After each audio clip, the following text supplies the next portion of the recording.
In our upcoming book, How to Build a Thriving Culture at Work, featuring the 7 points of transformation, Dr. John Robeson and I lay the foundation for why we have been stuck when it comes to organizational and employee well-being. And then we provide the what and the how to leave decades of ineffective approaches behind and begin a more sustainable, effective journey, one that will free, fuel, and inspire your employees to bring their best selves to work each day.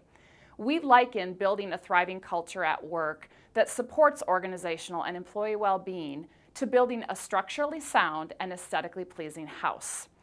With that, if you were to build this house and you skipped important steps, took shortcuts, and used outdated materials, that house would not only not withstand the test of time, but it would not be able to weather future storms. We use the same approach when looking at building a thriving culture at work. We have seen many organizations that skip important steps, build their approaches on outdated paradigms, and jump into doing stuff. It's like building a house on quicksand. It doesn't work and it can have dire consequences. Our step-by-step blueprint of building a thriving culture at work is called the 7 points of transformation. And today I will briefly review each point of transformation. Transformation point number 1 is survey the land, or data collection and analysis. You have to know the current state that you're dealing with before you can deploy any strategy and hope that it's going to be effective.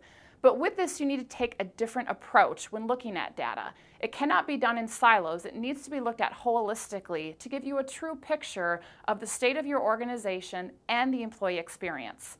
And so when you have this baseline, then you're better able to continue on with the next step. Transformation point number 2 is create the blueprint. In other words, you want to do strategic and annual planning. If you don't know where you're going, then you can go off in any direction and that will do just fine.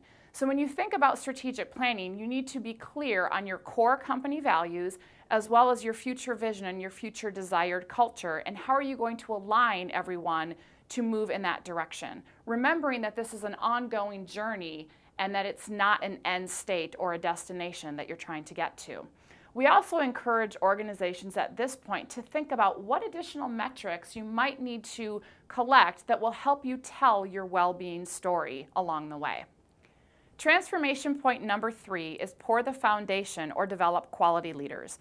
Culture is ultimately built team by team, and every interaction employees have with a leader reinforces their belief about that culture and whether or not they are valued.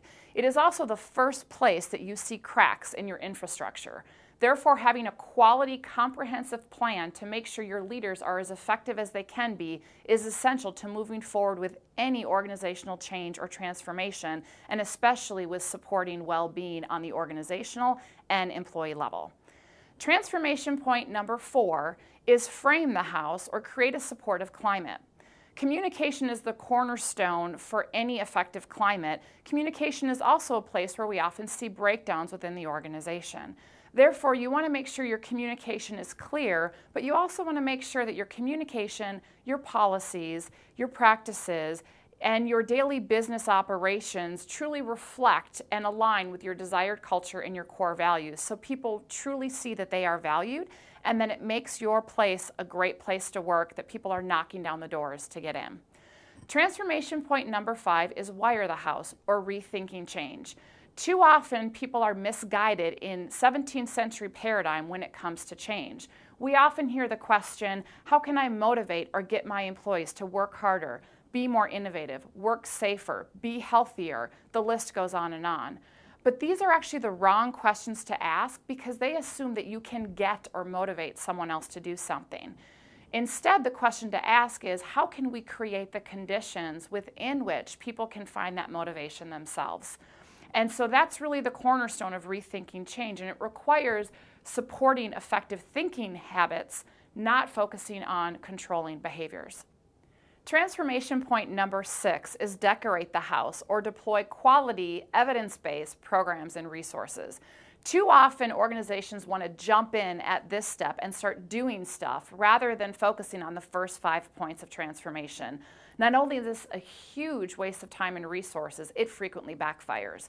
Just because another organization down the street deployed a program or strategy or resource that worked really well for their employees doesn't mean that it's right to meet the unique needs of your organization and your employees.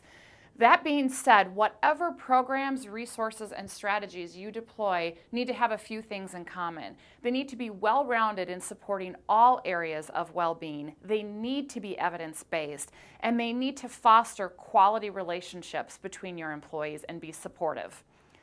Transformation point number 7 is maintain the house, or continuous quality improvement.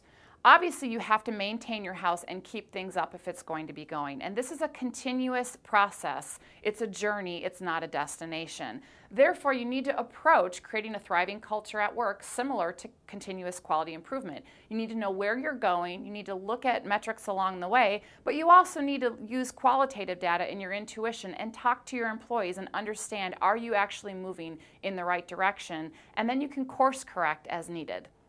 Our step-by-step blueprint for helping you create a thriving culture at work not only allows you to build a structurally sound house, but to turn that house into a home, one where employees feel valued, are excited to come to work, and are practically knocking down your doors to get in, to be part of something extraordinary. With that, hopefully you are seeing with our step-by-step blueprint and the 7 points of transformation that there's a lot that goes into this. We will be detailing each point of transformation in future videos. For now, I would like to leave you with 2 take-home points. The first is that culture transformation is a journey, not a destination. It's an ever-moving target, so you need to be fluid and respond accordingly. And number 2, changing your culture comes from the inside out, not the outside in.